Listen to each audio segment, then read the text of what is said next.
Since starting cold email, booked dozens and dozens of meetings. The first client I signed on that offer, we got him 200K in that 90-day period. Wow. At this point, we're doing around 15K a month. That's crazy, dude. We're back for another student spotlight interview. This time we have Stephen Baker. Do you want to just give a quick background into what business you run, what your offer is, where you're at before CA? What we do is web design and SEO for home service businesses. People doing general contracting, landscapers, arborists, like HVAC. And before Client Ascension, the business was more just like freelancing, very unpredictable. A great month for me would be like if I closed $1,000 project. My highest month was like maybe $3,000 or $4,000. Joined Client Ascension. At this point, we're doing around 15K a month. Even just right after joining and soaking up all the materials, starting cold email, increase in revenue and growth in the business was huge, even in the first couple weeks. A big limiting belief or a big preconceived notion I hear is that you can't do cold email for web design, SEO, all that stuff. It's too hard. It doesn't work. What you've been able to accomplish over cold email, targeting these home service businesses. Cold email has been fantastic. I think it's especially great in a B2B scenario. This is something that not a lot of people talk about with cold email, but like you're building relationships with people one-on-one and you're building trust like over time. Obviously, it's a great way to book meetings like right away. The ROI over longer periods of time is amazing because you can keep in touch with people as opposed to like ads, even SEO, paid search traffic, YouTube, where you don't necessarily get in touch with all your viewers. But with cold email, you're able to do that. Going into CA, I did some cold email before, but it wasn't great. It was just because I wasn't doing it right. Talk to me about some of the opportunities that have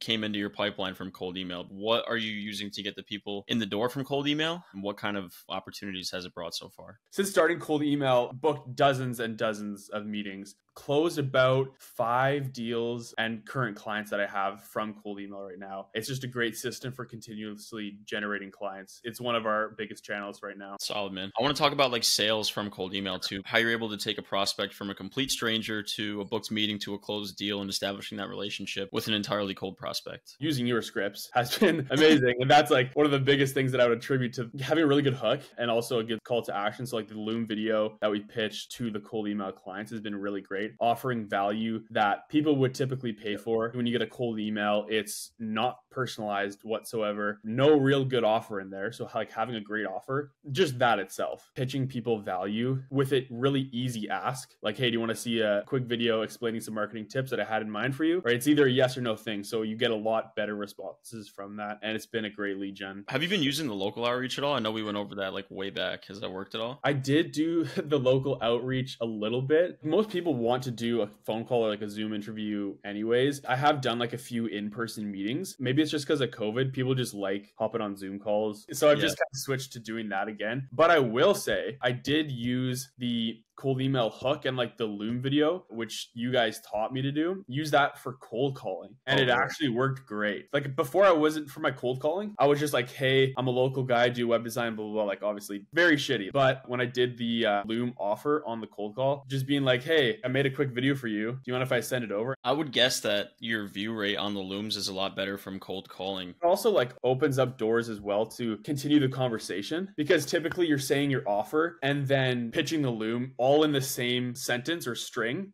of thought. They hear the offer and then they hear the Loom pitch and they're like, wow, this guy has some value that he already has in store for me and he's already done it. I want to say yes to him. But then also they hear the offer and then it opens up the conversation of like, wait, you guys can add X amount of revenue to my business and I don't pay? Like, how does that work? What would you say has been the biggest benefit from Client Ascension outside of cold email? I think it's just reframing in my mind how important the offer is. Obviously, read Hormozi's book. There's a lot of time that it took to like brew for the offers book. It never really hit me until joining Client Ascension because at least for me, like it was a really big investment, obviously. And so it hit me. It's like, okay, I really need to get a great offer. And it was only until joining Client Ascension and learning from everybody else what actually makes an irresistible offer and having that like money back guarantee that I was able to grow and scale the most, I think. What impact has the community had on you, whether it's a coach or another student or just like the collective energy in there? Obviously, yeah, you have the connections and you're probably going to get additional clients just from being a part of the community and like being active. But ultimately, there's so many people in there at every level. They're in like 20K, 50K, 100K a month, and having people at every level that like you can look up to, have that person be the next benchmark. So you can see like, this is what someone's doing at the next level on top of me. Like, this is what I need to be doing better. And I feel like it's no one's egos in the way in there. It's not like, oh, Yeah. you're smaller than me. Like, I don't want your advice. Like, Yeah. people are just really willing to help out and offer tips and suggestions and stuff like Totally. that. What is your goal moving forward? I know you mentioned you scaled to 15K MRR. It's a big milestone, but what do you think you want to realistically achieve by, let's say, this time next year? Ultimately, the goal right now is just going to be boosting our client results. When I first joined, basically the offer was the biggest part of the growth of the business. We went from just a generic offer like, hey, we'll build you a CO plan, right? Like things that nobody cares about, to we'll get you $20,000 in 90 days or you don't pay. It was so much of my own personal beliefs, like 20K in 90 days. Like, what is that? The first client I signed on that offer, we got him 200K in that 90-day period. Wow. His pipeline was even more than that. It just shifted my beliefs in terms of what's possible to add to clients. And so at this point, it's just been adding more and more revenue to our clients and trying to figure out ways to boost client results, but also the client experience as well. I love that answer. It's a very unselfish way of thinking. I appreciate you jumping in, man. This was super valuable to be watching.